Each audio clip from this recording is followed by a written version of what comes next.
8 বছৰীয়া কন্যা সন্তানক এৰি মাতৃৰ পলায়ন পৰকীয়া প্ৰেমত পৰি পলায়ন কৰাৰ সন্দেহ পৰিয়ালৰ গুৰুত্বপূৰ্ণ নথিপত্ৰসহ 5,000 টকা লৈ পলায়ন কৰাৰ অভিযোগ স্বামীৰ এইবাৰ পৰকীয়া প্ৰেমত পৰি এটি সন্তানৰ মাতৃ পলায়ন কৰাৰ ঘটনা পোহৰলৈ আহিছে পৰকীয়া প্ৰেমত পৰি দৰঙৰ দৈবাম আৰক্ষী চকীৰ অন্তৰ্গত নমাটি গাঁৱৰ আব্দুল জুব্বাৰৰ পত্নীৰ পলায়ন অবৈধ প্ৰেমৰ বাবে এটি 8 বছৰীয়া কন্যা সন্তানক এৰি প্ৰেমিকৰ সৈতে পলায়ন কৰাত ঘৰখনত এতিয়া হাহাকাৰ অৱস্থা যোৱা 8 তাৰিখে চিকিৎসাৰ বাবে ওলাই গৈ প্ৰেমিকৰ হাতত ধৰি পলায়ন কৰে প্ৰেমিকা ৰূপী এটি সন্তানৰ মাতৃগৰাকীয়ে আব্দুল জুবাৰৰ লগতে পৰিয়ালৰ লোকে বিভিন্ন ঠাইত বিচাৰ কুচাৰ কৰিছে যদিও কোনো সংসূত্ৰ নোপোৱাত দৈবাম আৰক্ষীৰ চকীত এজাহাৰ দাখিল কৰে উল্লেখ্য যে গুৰুত্বপূৰ্ণ নথিপত্ৰৰ লগতে 5,000 টকা লৈ পলায়ন কৰা বুলি এজাহাৰত উল্লেখ আছে সন্তানৰ খাতিৰত ঘৰলৈ উভতি আহিবলৈ আহ্বান জনাইছে স্বামী আব্দুল জুব্বাৰৰ লগতে হহুৱেকে মোৰ বেটা বোৱাৰীটো মানে আগৰ দিন বুধবাৰ দিন বুধ হ'ল তাৰপিছতে ফিৰিয়া দিনা কি কৰিলে যে আমি বেমাৰ আমাৰ আমি ডক্টৰত যাম ল'ৰাটোৰ লগত আলোচনা কৰিছে আমি ডক্টৰত যাম সেনেকৈ কৈ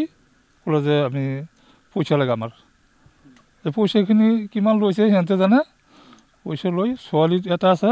নাতি ইটোৰ লগত লৈ গ'ল যোৱাৰ পিছত ছোৱালীটো কি কৰিল এই ৰাস্তাত এৰি থৈ গ'ল মাৰি পিটি এৰি থৈ বোৱাৰীটো গুচি গ'ল সিহঁতৰ ডাঙৰ বনী আছে লগত এই ডাঙৰ বনীটোৰ লগত গুচি গ'ল এইটো ক'ত গ'ল এতিয়াতো খবৰ নাই পাত্তাই নাই গৈছে না গৈছে আমিতো নাজানো ডক্টৰ গৈছে নে নাই আমিতো নাজানো বিচাৰিছে ল'ৰাটো যাই বিচাৰিল মই বেমাৰী মানুহ যাবই পৰা নাই তাৰ শহুৰৰ ঘৰত গ'ল আৰু আলহী ঘৰত যাই ফুৰি আহিল সোধা পোছা কৰিছে নাই তাতেও নাই এতিয়া কি কৰিব আৰু এতিয়া কি হয় এতিয়া চৰকাৰ ঘৰত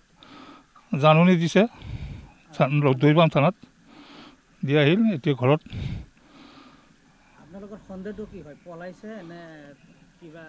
পলাই যোৱাটোতো আমি অনুমান পাইছোঁ আৰু কাৰ লগত আমি যাওঁ দেখা পোৱা নাই সন্দেহ কৰি কি কৰিম আৰু ঘৰত বাহিৰত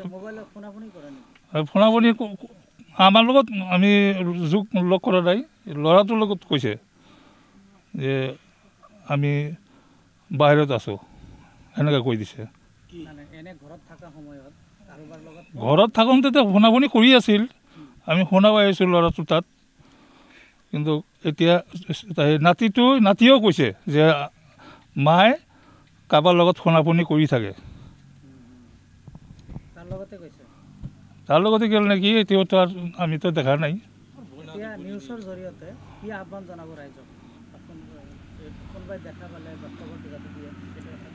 দেখা পালে বোৱাৰী যদি আহি ফিৰি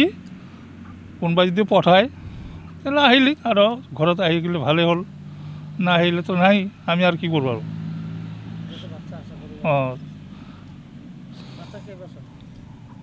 8 বছৰ হ'ল তাৰ বাপেকৰ লগত আমাৰ লগত আছে আব্দুল জুব্বার নমাডি আমি আসামিজ খাম না বুটের পরের দিন ডাক্তার যাবো বলে আমার বউ কইছিল পরে ডাক্তারের কথা কয়ে টেয়া নিছে আমার অন্তনে পরে আমি গেছি কামলা দেবে নাকি কাম করবার পরে যখন কাম করে আইসি আই দেখি যে বাইত নাই ডাক্তারের গেছে পরে ফোন মারছি মোবাইল সুইচ অফ এই সুইচ অফ সুইচ অফ আজ পর্যন্ত সুইচ অফই আছে আর এই দিন রেস্টি আংনা পারি আমি বিরছি কোনো হানা পাই নেই ঘুরে আহা নাই ওরা স্টি আংনা যদি আমি চিনি এই কই ধরে বিরছি কোনো হানা পাইনি এটা দিনের মধ্যে ভাবছিলাম যে বাড়িতে আবো বলে এনেকে এই দিন কোনো হানার কিছু জানাইনি মেয়েটা নিয়ে গেছিল নিয়ে যেমন নমাডিতে হয়ে গেছে নমাডি সাইরালি কাগজপাতি নিয়ে গেছে পয়সা নিয়ে গেছে আর কাপড় চোপড় পরনের পাতি জিডি আছে কাগজপাতি সব দিয়ে নিয়ে গেছে ভোটার কার্ড পান কার্ড আই কার্ড আর আধার কার্ড আর কিবা কিবি নিয়ে গেছে মানে 5,000। তারপরে আজকে যাই কেস দিয়ে এলাম দইখান থানার। এন আর কি কমু এনজুল খালি ঘুরে আহে তাহলে বেশি ভালো হবো। হ্যাঁ নিমু।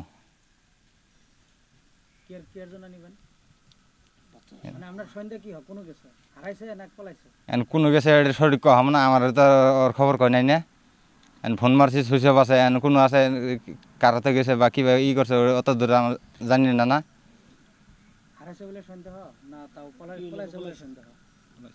এটা তো পলাইছে বলে আমার সন্দেহ লাগে। দেখি নজরুল খালি আমি কার লগে কথা কমু। ফোন তো করে, খালি ফোন করলে যে ওর কিবা বাইন সারিয়ে ফোন করছে বা এ বোনে ফোন করছে না। Bureau report, any Bharat 24।